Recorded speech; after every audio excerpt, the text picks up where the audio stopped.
Bonjour à tous et bienvenue dans un nouvel épisode de Maléa. Aujourd'hui, on reçoit une grande sœur. C'est une femme formidable que j'ai rencontrée sur l'émission Le Club. Et j'ai décidé de la recevoir aujourd'hui dans Maléa parce que son histoire m'a vraiment bouleversée. Bienvenue, Korotimi. Merci de m'avoir invité à cette belle émission. Donc, elle s'appelle Korotimi Sako. Sako, voilà. Et je sais pas, bon, pour ceux qui auraient regardé l'émission et pour ceux qui ne l'ont pas vue, n'hésitez pas à aller la retrouver sur la page de Live TV sur YouTube. Vous pourrez retrouver son témoignage. Et donc, Timmy, qu'on appelle Timmy affectueusement, Ouais. nous a raconté un petit peu son histoire qui a été très traumatisante parce que elle a subi un abus sexuel par un membre de sa famille et à la suite de cet abus, je suis tombée enceinte. Effectivement. Et donc, tu nous racontais un petit peu comment est-ce que les choses se sont déroulées et puis comment est-ce qu'il y a eu une rupture entre toi et ta fille. Mais bon, pour pas spoiler trop, je vais te laisser raconter cette histoire. D'accord. Mais avant ça, je vais te demander de te présenter aux personnes qui te découvrent aujourd'hui sur Maléa. D'accord. Moi, c'est Korotimi Sako. Bon, je ne donnerai pas mon âge. Ouais. Je laissais les gens deviner un peu. Je suis entrepreneur. Je suis en Côte d'Ivoire depuis près de 5 ans. Donc, je fais la navette voilà, entre la France et la Côte d'Ivoire. Donc, je suis venue m'installer pour pouvoir défendre mes droits, donc disons mes droits. Mon ONG, qui est une association, une ONG, je ne sais pas s'il faut que j'en parle. AFADDF, Association France-Afrique pour la défense des droits des femmes. Tout ce qui est violence, abus sexuels, donc je combats pour ça. Et voilà pourquoi je me retrouve aujourd'hui ici. C'est ça. Voilà. Donc, on va retourner donc dans ton enfance. Oui, bien sûr. Parce que tu avais 15 ans, si je me souviens bien. Oui. Et pour juste recontextualiser, est-ce que tu peux nous raconter comment est-ce que tu te retrouves même déjà à vivre là où tu vas finalement retrouver ton bourreau? D'accord. Effectivement, j'étais en Côte d'Ivoire ici et il y a eu l'année blanche. Donc, mes parents ont décidé que j'aille chez mes tuteurs au Sénégal. Donc, c'est ce que j'ai fait. Et disons, comment je peux expliquer? Je suis un peu perdue. Quand je suis arrivée au Sénégal, j'avais mon cousin direct qui me faisait beaucoup d'avance. Donc, c'est ce bourreau justement qui m'a mise enceinte et puis j'ai eu cet enfant. J'ai voulu garder cet enfant parce que j'étais contre l'avortement. Malgré mon jeune âge, je ne voulais pas faire d'avortement, donc j'ai gardé jusqu'à ce que j'accouche dans des conditions pas assez bien et jusqu'à maintenant. Et puis bon, voilà. D'accord. Et donc, je sais que c'est pas facile pour toi de replonger dans ce jour-là en particulier, mais ça va permettre justement à nos spectateurs de comprendre déjà aussi pourquoi est-ce que tu as évolué aujourd'hui et tu en es arrivé à créer ton ONG. Parce que je pense que c'est le point de départ de ce combat-là. Donc, qu'est-ce qui se passe ce jour-là, le jour où finalement ton cousin abuse de toi? Bon, c'était tellement complexe parce que, bon, les gens peuvent comprendre autrement. Hein. Moi, je dis ce que j'ai vécu parce que même si c'est vrai que c'est tabou, mais moi, je préfère le dévoiler parce que j'ai gardé près de plusieurs années. Et aujourd'hui, je dévoile parce que j'ai créé une ONG qui est tout à fait noble de ma part d'en parler pour aider certaines femmes qui sont dans ce problème-là, qui subissent ça, qui n'arrivent pas à en parler.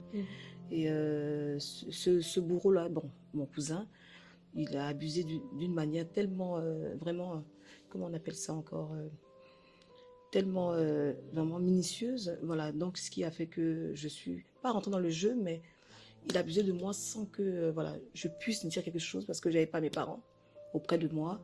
Et quand il a abusé, je suis tombée enceinte et je n'ai pas osé dire à mes parents qui étaient autour parce qu'il n'y avait pas ma mère ni mon père, il n'y avait que ma tante. Comment le dire? Avec l'éducation, la manière de vivre, parce qu'il y a une éducation qui est déjà basée, donc il ne faut pas parler.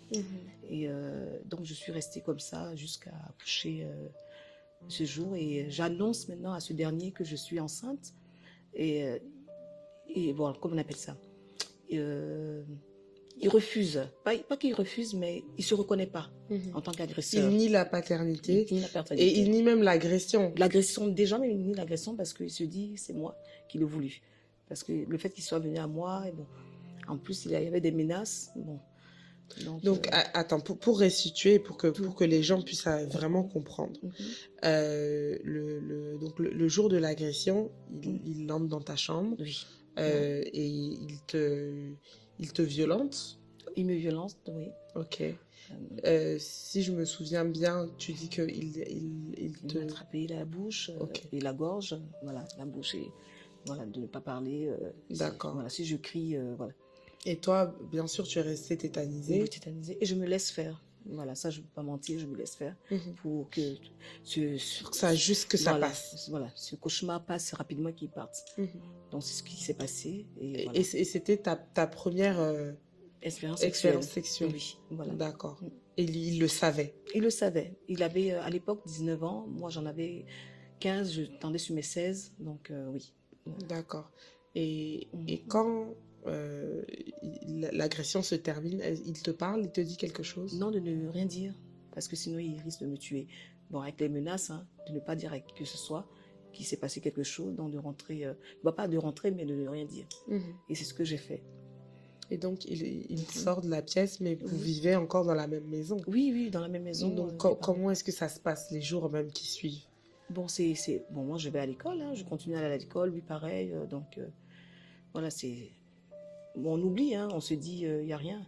Mais au bout de 3 mois, j'ai su que j'avais plus mes règles. Donc, je suis allée vers lui en lui disant, je ne vois plus mes règles. Bon, il m'accuse comme quoi c'est quelqu'un d'autre qui m'a agressée, qui a couché avec moi parce que pas que j'étais attirante, mais comme quoi c'est un ami qui a dû qui a abusé de moi. Il te dit à toi, voilà, c'est pas lui, que c'est pas moi. C'est pas moi, voilà. D'accord. Et qu'est-ce que tu ressens à ce moment-là, quand lui, il nie même t'avoir agressé? Je pleure de toute mon âme. J'essaie d'envoyer un courrier à ma mère. Mais à l'époque, c'était les courriers. J'ai écrit une lettre en donnant à ma tante pour qu'elle le ramène. Bon, je pense qu'elle n'a jamais reçu. Et je suis restée comme ça jusqu'à... Et qu'est-ce que tu disais dans la lettre? Oh, maman, je me sens pas bien, j'ai pas mes règles. C'est dur, ramène-moi en Côte d'Ivoire parce que je veux plus le Sénégal. Bon, je lui ai pas dit que j'ai été agressée, voilà. Je vois plus mes règles, ce qui est sûr, je veux rentrer. Voilà. Bon, j'ai pas eu de retour parce que je sais pas si elle a reçu mon courrier. Donc, je suis restée comme ça jusqu'à la fin de ta grossesse. De ma grossesse. Ouais. Donc, tu vis cette grossesse seule. Seule. Tu n'en parles à personne dans la maison. Oui. Et pendant tout ce temps-là, à aucun moment, lui, il s'est manifesté. Non. Il n'a jamais... Parce que lui, tu lui avais dit que tu étais enceinte. Oui, bien sûr. Donc, peut-être que les autres n'ont pas remarqué, mais lui, il savait. Il le savait, oui. Et il n'a jamais essayé non. de t'en parler. De m'en parler. En plus, il sortait avec ma meilleure amie, une Sénégalaise avec qui... Bon, c'était ma meilleure amie, on faisait le basket, le handball, parce que je faisais beaucoup de sport. Et c'était sa copine? C'était sa copine et elle, c'était ma meilleure amie aussi. Donc, je n'osais pas elle lui dire, ni à lui. Bon, pas lui, il savait, mais elle, non. Mais pourquoi tu n'osais pas lui dire à elle? Parce qu'ils sortaient ensemble. Tu avais peur qu'elle ne te croie pas? Parce qu'elle était amoureuse. Donc, moi, je ne voulais pas gâcher cet amour-là. D'accord. Voilà. Et donc, tu accouches? Oui. Tu accouches dans quelles circonstances? Tu accouches où? J'accouche à la maison, dans le duvet, dans les toilettes, parce que je ne connaissais pas le processus de l'accouchement. Donc, moi, je pensais que j'avais des problèmes de ventre. Je devais aller à la selle, donc je suis allée aux toilettes et puis j'ai les contractions. Donc, paf, l'enfant est sorti. Ouais. C'était tellement rapide. Donc, j'ai hurlé et puis, bon, le boy, je ne sais pas si on dit boy, ouais, voilà, le gardien, il est monté, il a constaté, et puis bon, j'ai demandé à ce qu'on envoie les ciseaux, puisqu'on regardait les films. Donc, il a coupé le cordon, et quand il a coupé le cordon, il y avait une infirmière dans le quartier qui a emballé le bébé et qui nous a envoyé à l'hôpital, directement. Voilà. Et donc, c'est ce jour-là que toute la famille découvre qu'en fait, tu étais enceinte. J'étais enceinte. Oui. Et tout le long de la grossesse, tu n'as pas vu de médecin, rien. Tu n'as rien fait? Personne, ouais. Ok. Et donc, on se retrouve avec un bébé, oui, un bébé à l'hôpital. Et puis, avec surtout le regard des tuteurs. Oui, des tuteurs, de tout le monde, même à l'hôpital. À l'hôpital, c'était pire. Parce qu'on me dit, toi, à ton âge, tu fais un enfant.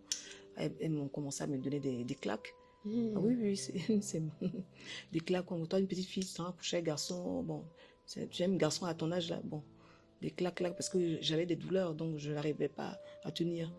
Donc, elle voulait que je reste tranquille, donc c'est des claques, à ne point finir. Bon, ça, ce sont des souvenirs qui reviennent. Je perdais beaucoup de sang, donc après, bon, elles m'ont cousu à vif. Hein. Donc, après, sans anesthésie. Sans anesthésie. Après, c'est le médecin qui est venu vers moi et qui a calmé ces sages-femmes, voilà, sénégalaises, comme quoi c'est une gamine, à son âge, regardez, elle accouche. Vous la mettez dans les conditions, c'est quoi? C'est ce qui s'est passé. Et puis après, on m'a mis dans une chambre. Après, j'ai pu revu mon bébé. Bon, je l'ai revu, mais je ne l'ai jamais porté. D'accord. Voilà. Et donc, tes tuteurs, oui. ton oncle et ta tante, oui. viennent te voir à l'hôpital. Oui. Et quelle est leur première réaction? Oh, tu as eu l'enfant où ça paie à leur âme. Tu as eu l'enfant où? Tu penses que c'est avec nous dans la famille? Bon, je pense qu'ils voulaient camoufler. Et c'est ce qui s'est passé. Et tu penses qu'ils savaient que c'était leur fils? Oui, je pense. Parce que je leur ai dit ce jour-là que c'était lui. Ils ont nié que je l'ai fait ailleurs. Nous, les petites filles, on aime tellement garçon. Bon, c'est ce qui s'est passé. Et puis bon, c'est resté comme ça. Donc, ils ont voulu camoufler. Donc, je n'ai plus tenu le bébé jusqu'à aujourd'hui. Hein. Donc, et lui, il n'est pas venu à l'hôpital, je suppose? Non, jamais. Lui et moi, on se voyait plus jusqu'à ce que je rentre sur Abidjan. D'accord. Donc, ce jour-là à l'hôpital, voilà, tu vois ton bébé, tu peux pas le porter. Non. Tu as tout le monde qui t'accuse et qui te juge. Oui, qui me juge. Et qu'est-ce qu'on te dit? On te dit que on rentre à la maison et puis on continue notre vie, ou bien qu'est-ce qu'on te dit? Rien. On rentre à la maison, point, ça s'arrête là. Ok. Et je vois les actions. Et donc, quand tu rentres avec le bébé. Enfin, eux, ils rentrent avec le bébé et moi, vous êtes dans la même maison. Dans la même maison. Ok, mais donc, quelles sont tes interactions avec le bébé? Au moment où le bébé pleure, je vais aller vers l'enfant. Il refuse. Non, ne touche pas, tu es trop petite. Et moi, je vois qu'il y a des gamines plus petites que moi qui vont récupérer l'enfant. Bon, ils ne voulaient pas que j'ai une interaction, un lien à l'enfant. Donc, j'ai tout compris. Donc, qui s'occupait de l'enfant? Une tata qu'on a fait venir de Côte d'Ivoire. C'est elle qui s'en occupait, plus mes tantes, mes cousines, bon, voilà. Et cette situation, elle a duré combien de temps? Tu es restée combien de temps comme ça? 4 à 5 mois. Et c'est là ma mère a décidé que je vienne sur Abidjan. Et qu'est-ce qu'on a dit à ta mère? Non, qu'elle a eu un enfant. On ne sait pas... bon, je ne savais pas trop puisque... Bon, qu'elle a eu un bébé. Nous, on veut qu'elle rentre chez toi. Bon, que tu la récupères, que tu repartes avec elle en France. Bon, c'est ce qui s'est passé. D'accord. Donc, ils veulent que tu repartes, mais sans ton bébé. Sans mon bébé. Sans l'enfant. Et ils t'informent de ça ou bien? Non, ils me disent que non, je dois aller en Côte d'Ivoire. Ça s'arrête là. Et juste, tu t'en vas? Oui, je m'en vais comme ça, dans le vide. Mais moi, ce que je veux savoir, le bébé, tu lui trouves un prénom? Non. C'est eux qui, en fait, qui décident tout. Tu as juste accouché? Accouché, ça s'arrête là. Faut pas qu'on sache... Et donc, tu rentres à Abidjan, tu laisses ton bébé derrière toi. C'est ça.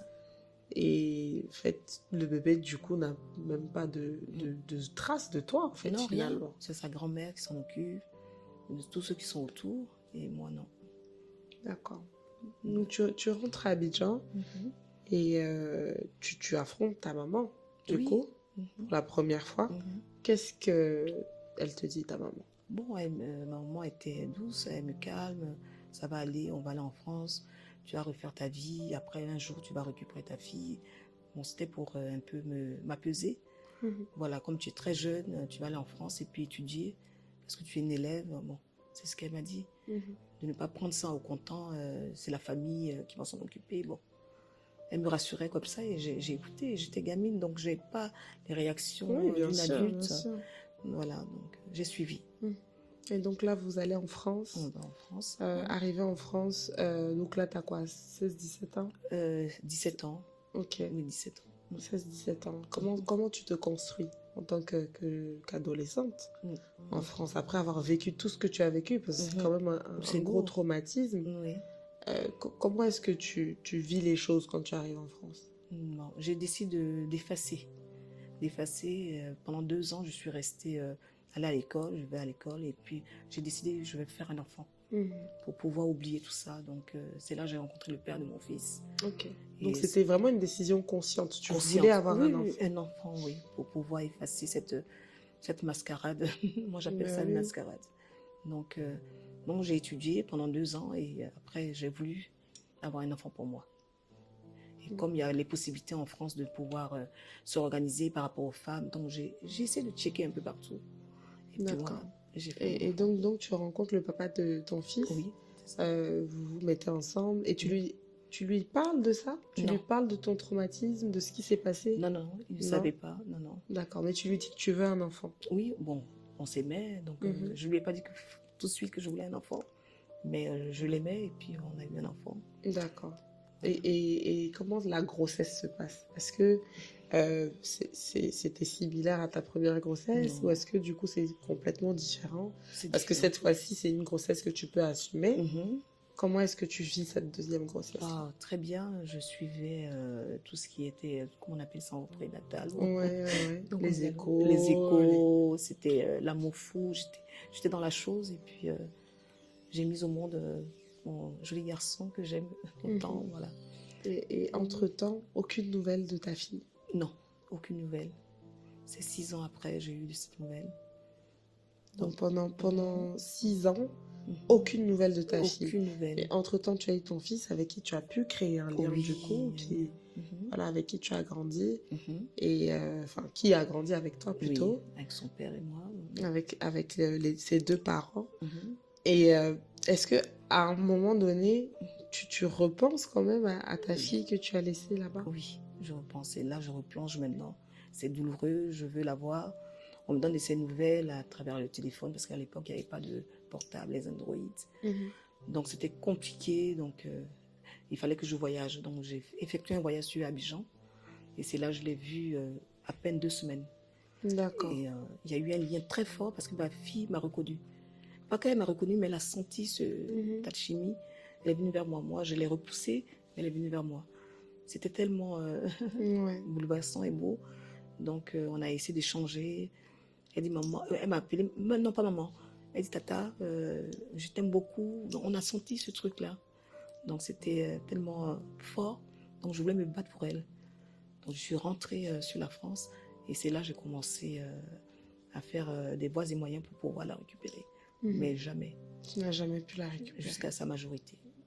Donc, elle avait 6 ans à peu près. Oui, 6 ans. Donc, elle avait 6 ans, vous vous revoyez, Oui. mais forcément, tu la revois pas que elle. Mhm. Tu revois aussi tes tuteurs que tu n'avais pas Oui. revus. Oui. Et comment eux, ils t'accueillent? Ah bien, comme s'il n'y a rien. Ta fille est là, elle est bien.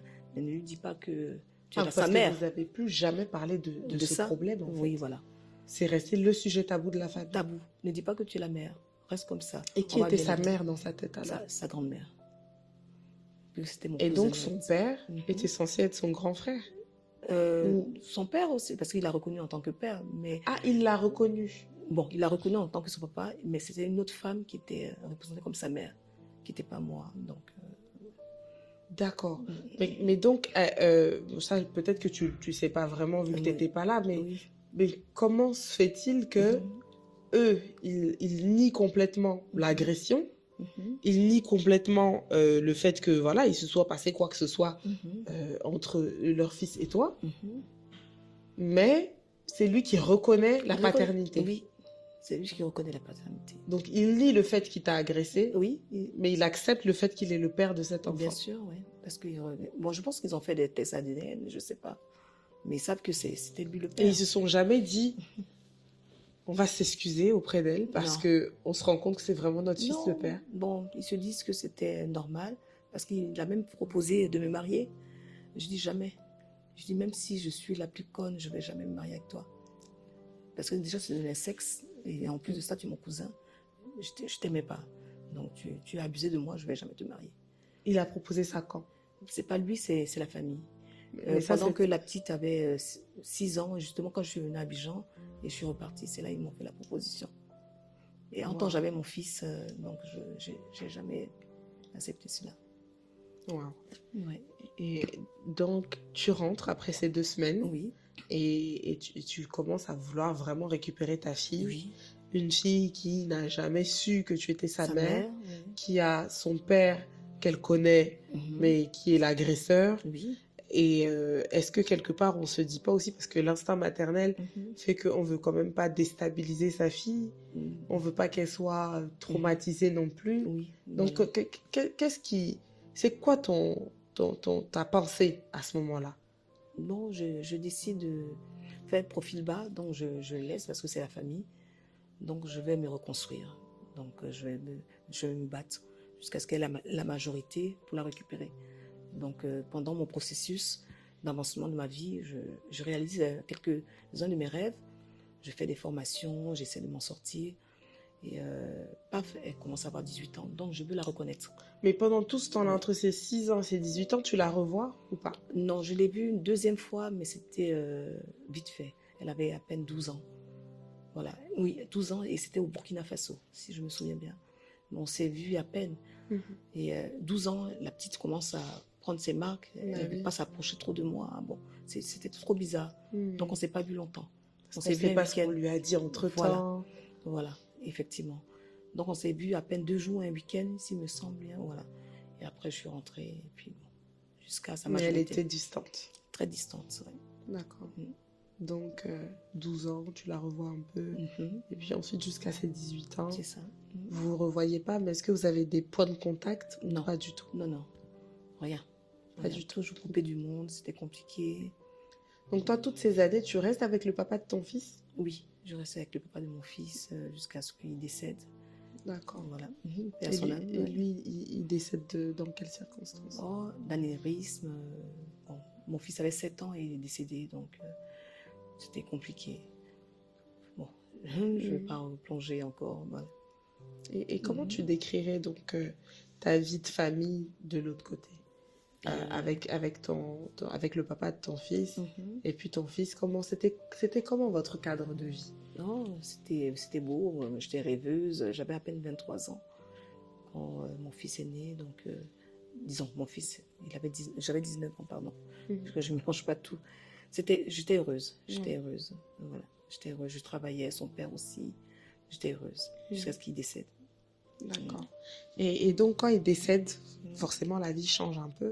Oui, je suis bouleversée. Donc, je ne sais plus quoi faire. Je ne sais pas comment reprendre ma vie. Il faut reprendre encore une autre vie encore.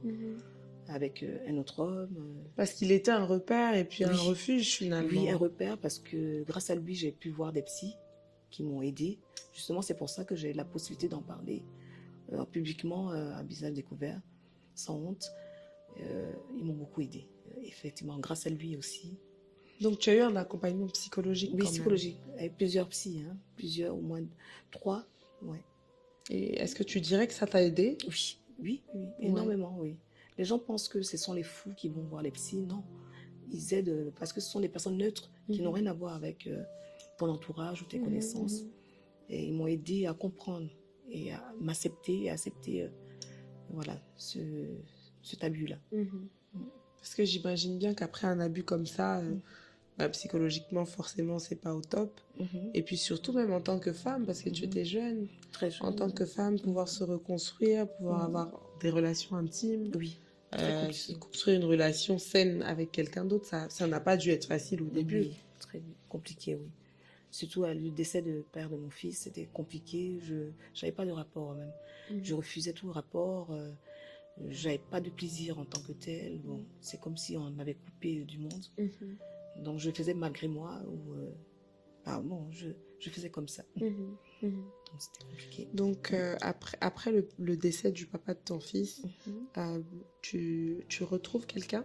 Oui, mais 7 ans après encore. Mon fils avait 7 ans, ouais. Quelques années plus tard. D'accord. Donc entre-temps, entre le moment où il décède et le moment où tu retrouves quelqu'un, tu récupères ta fille? Non, toujours pas. Toujours pas.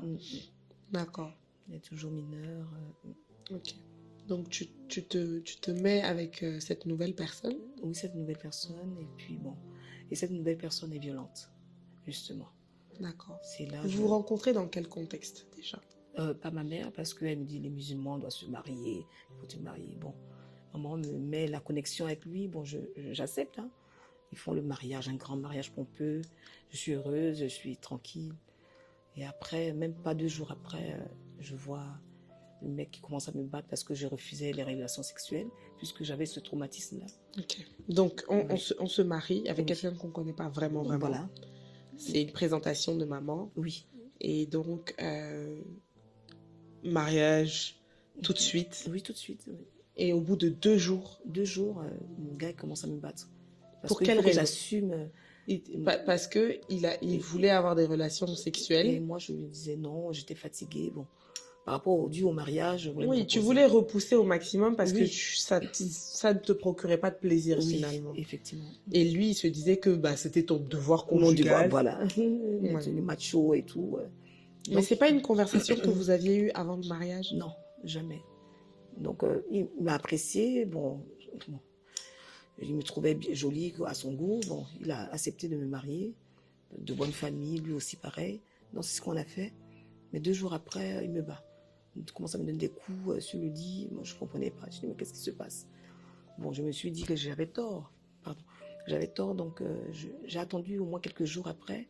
Une semaine après encore, la même chose, rebelote. Je dis, mais attends, c'est quelqu'un de violent. Mais quand tu dis qu'il te battait, est-ce que tu peux nous décrire? C'était des gifles, c'était des coups? C'était des coups, des coups de poing, des coups de poing, des coups de pied. Sur le lit, moi, j'avais pas de position, voilà. Des coups de pied, des coups de poing, tout. Des claques, oui. Des claques, ça pouvait être en public, avec des amis, dans une pièce. Quand j'essayais de faire un sujet, parce que bon, pourquoi je prenais la parole, donc il pouvait me donner une claque devant tout le monde. Donc il fallait me taire. Voilà, donc c'était ça. Et pourquoi au bout de la première fois qu'il le fait, quand ça arrive, est-ce que tu en parles à ta mère? Ou est-ce que tu en parles à quelqu'un? Non, j'en parle pas. C'est à la deuxième fois. Quand il m'a battu la deuxième fois, c'est là j'en ai parlé à ma mère. Elle m'a dit, si c'est comme ça, il faut le quitter. C'est là, elle m'a demandé que je parte. Que je quitte la relation. Oui. Et est-ce que c'est ce que tu fais? Non, je reste encore. Et pourquoi tu restes? J'espère être... Peut-être je me dis, je m'en veux, peut-être c'est moi qui suis la cause de ces problèmes. Et c'est le jour où il tape mon fils que j'ai eu avec le défunt. C'est là que j'ai compris. Mais avant d'en arriver là, oui. Je veux vraiment qu'on comprenne, parce que le but aussi, c'est que les personnes qui nous regardent, il y a beaucoup de femmes, de jeunes femmes, de moins jeunes, qui sont dans des foyers où il y a des abus, qui soient des violences comme ça, des abus sexuels. Et vraiment, je veux que ton témoignage puisse les faire réfléchir et qu'elles comprennent qu'elles ne sont pas seules, qu'elles comprennent que c'est des mécanismes et des façons de penser qui sont naturelles, qui sont normales. Tu n'es pas folle d'être restée, tu n'es pas bête d'être restée, c'est parce que tu as certainement un traumatisme. Toi, c'est clair que l'agression qui s'est passée quand tu avais 16 ans a été vraiment un point déterminant dans la construction même de la femme que tu es devenue. Mais au-delà de ça, il y a des personnes simplement qui, par peur, n'arrivent pas à partir. Il y a d'autres personnes qui sont dans des situations où, financièrement, elles ne peuvent pas partir. Elles n'ont pas d'autre endroit où aller. Donc, je veux vraiment qu'on comprenne. La première fois où ça arrive, qu'est-ce que tu te dis? Est-ce que tu te dis, j'ai vraiment fait quelque chose? Est-ce que tu essaies d'expliquer son geste? Bon, comme je disais à Live TV, je ne sais pas s'il faut que je parle de l'émission, j'en ai parlé à mes amis. Donc, c'est ce que je faisais. J'en parlais à des amis, à plusieurs personnes autour de moi. Donc, elles me donnaient des conseils. Et comme je ne dirais pas qu'en France, les gens ont l'esprit plus développé qu'en Afrique. Donc, ça me donnait des ouvertures. Donc, des ouvertures d'esprit. Donc, je réfléchissais comment j'allais m'en sortir, comment j'allais divorcer, me séparer de cette personne. Donc, j'ai attendu la deuxième fois. Et c'est la deuxième fois, disons, il m'a battu, j'en ai parlé à ma mère. Ma mère m'a demandé de le quitter. Et ensuite, la troisième fois, c'était mon fils. Là, j'ai dit non. Mais la deuxième fois, maman te dit de partir. Mais tu décides de rester. Pour quelle raison tu décides de rester? Parce que je me dis que peut-être c'est moi qui suis la base. Donc, je veux voir. Mais lui, il te dit quoi? Il s'excuse. Parce que les La hommes, première fois quand il te bat, il s'excuse. le lendemain, il s'excuse. Hein. Il Ok. m'envoie comme tous ceux qui sont violents, c'est comme ça. Hein. Ils t'envoient des cadeaux pour s'excuser. Ils ne voulaient pas faire. Bon, ils ne voulaient pas te taper. Donc toi, tu te remets. C'est des manipulateurs en général, des psychopathes. Hein. Donc ils te manipulent. Donc toi, tu restes dans le truc. Et tu te dis non, il ne va plus recommencer. Et quand il recommence rebelote, là, tu vois. La deuxième fois, même scénario, il demande pardon. Encore pardon. J'en parle à ma mère. Elle a dit non, quitte-le. Bon, j'ai dit non. Il m'a donné des cadeaux comme je l'aime. C'est un mariage. Bon, je reste. Et c'est après la troisième fois, là, c'est... Et là, il s'en prend à ton fils pour quelle raison? Parce que mon fils est venu quelques minutes en retard. Et ça, il a battu comme, excusez-moi, ouf, comme un chien pourri. Bon, et c'était très violent.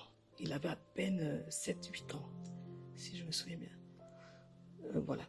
C'est comme si il avait une rage sur le petit et j'ai pas accepté.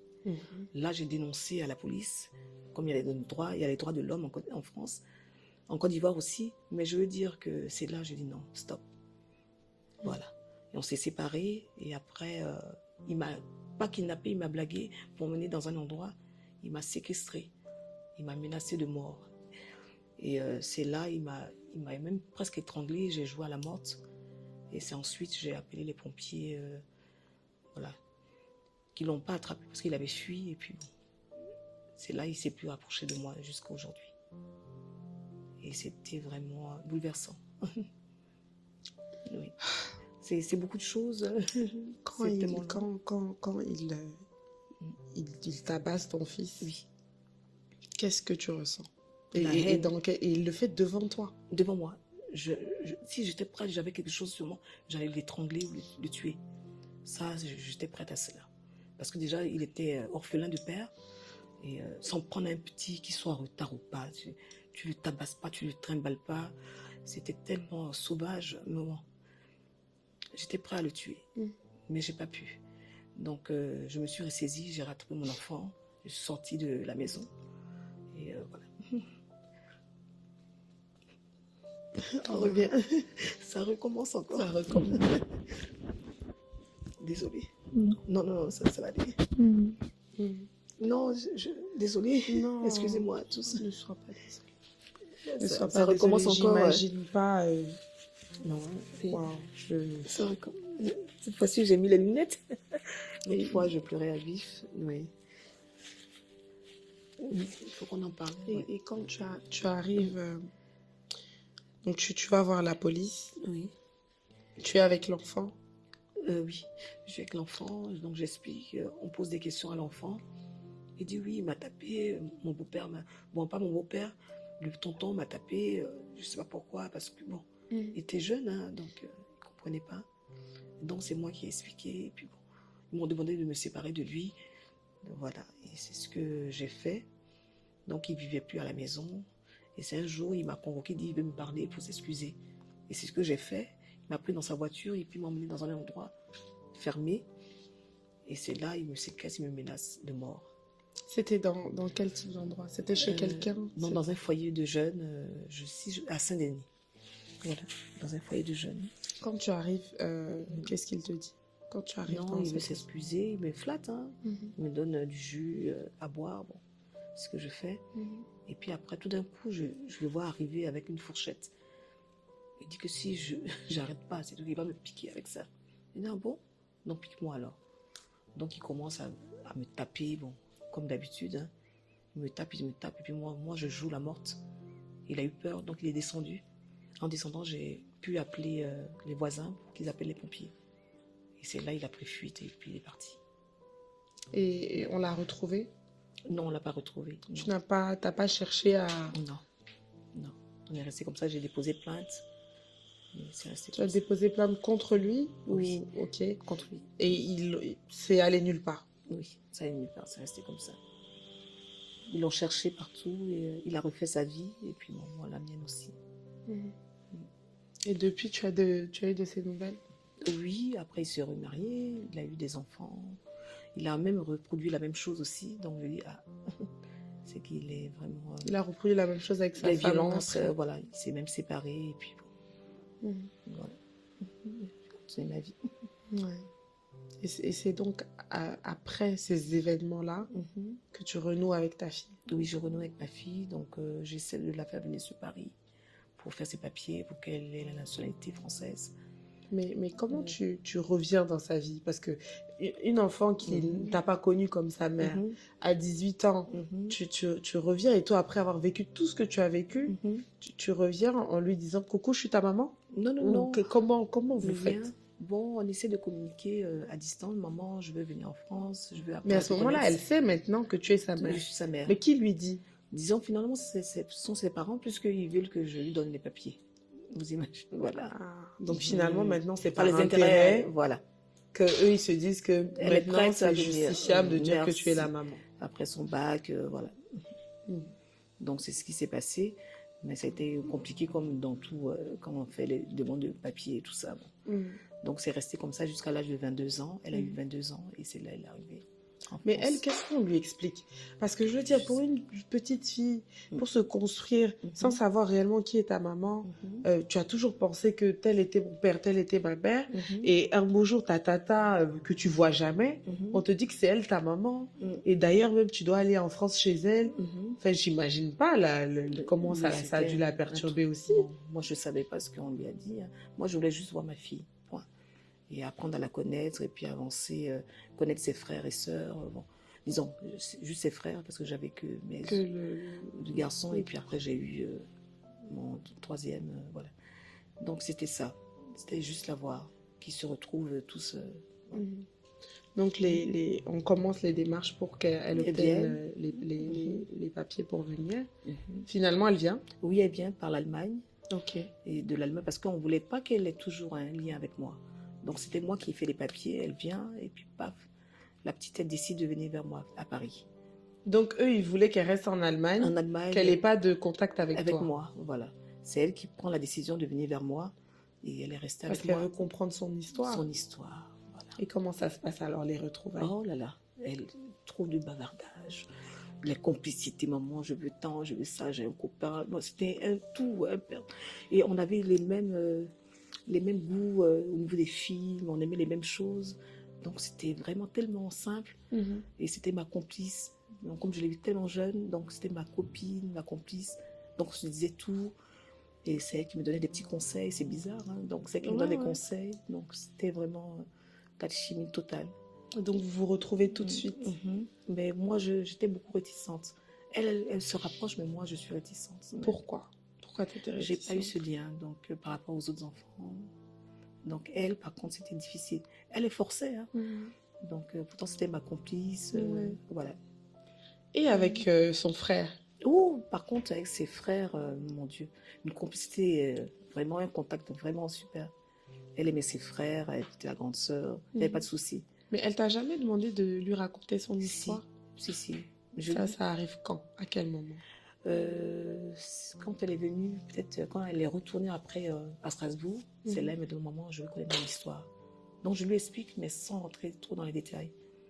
Mais elle n'arrive pas à comprendre parce qu'elle a un lien fort avec son père, avec moi aussi, donc c'est resté comme ça. Mais tu rentres pas dans les détails, mais tu lui expliques quand même que c'est ton cousin qui est son papa et que. Oui, elle est au courant de ça. Tu lui expliques que c'est une agression qui a eu lieu? Une agression, mais sans rentrer dans la profondeur. Et que j'ai accepté. Voilà, ton papa voulait me marier, mais j'ai refusé. Voilà. Donc maintenant que le lien est revenu avec ta fille, est-ce que tu communiques avec son père? Non, difficilement. C'est après, j'ai effectué un voyage, parce qu'il était au Canada, donc je suis allée le voir pour parler avec lui, sérieusement. Mais il a baissé les yeux. Il n'a pas osé parler. C'était la première fois que tu le confrontais, finalement. Mais... Et ça, c'était combien d'années après l'agression? Waouh, c'était, oh mon Dieu, je ne sais même plus. Je ne peux pas me rappeler des bêtises. Non, quelques années plus. Peut-être plus de 20 ans. Plus de 20 ans après. Oui. Donc c'est 20 ans plus tard que la personne qui t'a violée, tu la retrouves au Canada. Oui. Et tu le regardes dans les yeux et tu lui demandes d'assumer cet acte qu'il n'a jamais assumé finalement. Voilà. Et il n'a toujours pas assumé. Donc voilà, il n'a toujours pas assumé. Il a baissé les yeux, il n'ose pas parler. Donc c'est resté comme ça. Donc on n'est pas rentré dans les conversations, c'est resté comme ça dans le flot. Il n'a pas fait d'enfant. J'ai appris même tout récemment qu'il a eu un bébé. Au bout de combien d'années un petit garçon. Je pense que ça l'a traumatisé, mais moi, je l'ai pardonné. Moi, j'ai dit même à sa fille, je pardonne. Voilà. Et ça, tu penses que ça a changé la perception de ta fille sur son papa? Bon, elle dit c'est ma vie avec son père et elle est obligée d'accepter. Voilà, c'est resté. Bon, je ne sais pas ce qu'elle ressent, mais je pense qu'elle est plus de mon côté que son père. Parce qu'elle en veut à son père, parce que son père n'a pas fait dans les conditions, dans les normes. Même si tu étais amoureuse de ta cousine, tu pouvais faire les choses différemment. Et imaginons que j'avais avorté. Donc c'était... Et moi j'ai voulu garder cet enfant, malgré cet abus sexuel. Et vis-à-vis des parents, paix à leurs âmes, hein, oui, tu as dit qu'ils sont décédés. Oui. Mais est-ce qu'à un moment, ils ont reconnu le fait que leur fils t'avait violée? Non. C'est ma petite sœur, tout récemment, et ma mère qui demandent pardon. Et mon père qui s'excuse d'avoir laissé ma mère et puis me laisser dans ces conditions. Il se reproche pas mal de choses. C'est pour ça l'éducation d'un enfant, il faut prendre à bras le cœur. Donc c'est ça. Et aujourd'hui, si tu devais décrire ton état émotionnel, psychologique, après tout ce que tu as vécu, qu'est-ce que tu pourrais dire? Je me sens très bien parce que le fait d'en parler même publiquement, c'est comme une thérapie. Donc je suis... j'en veux pas à mon cousin parce que bon, c'est un état d'esprit qui rentre en lui. Moi, je pense... Hein, et je me sens bien, ça m'a forgé, ça m'a formé, mais seulement c'est ma vie intime qui a été bafouée. Parce que ce sont des relations à répétition que je fais à chaque fois, donc qui ne marchent pas. Ma vie professionnelle, par contre, il n'y a pas de souci. Je m'en sors bien, je suis une femme battante, je n'ai pas besoin de... Voilà.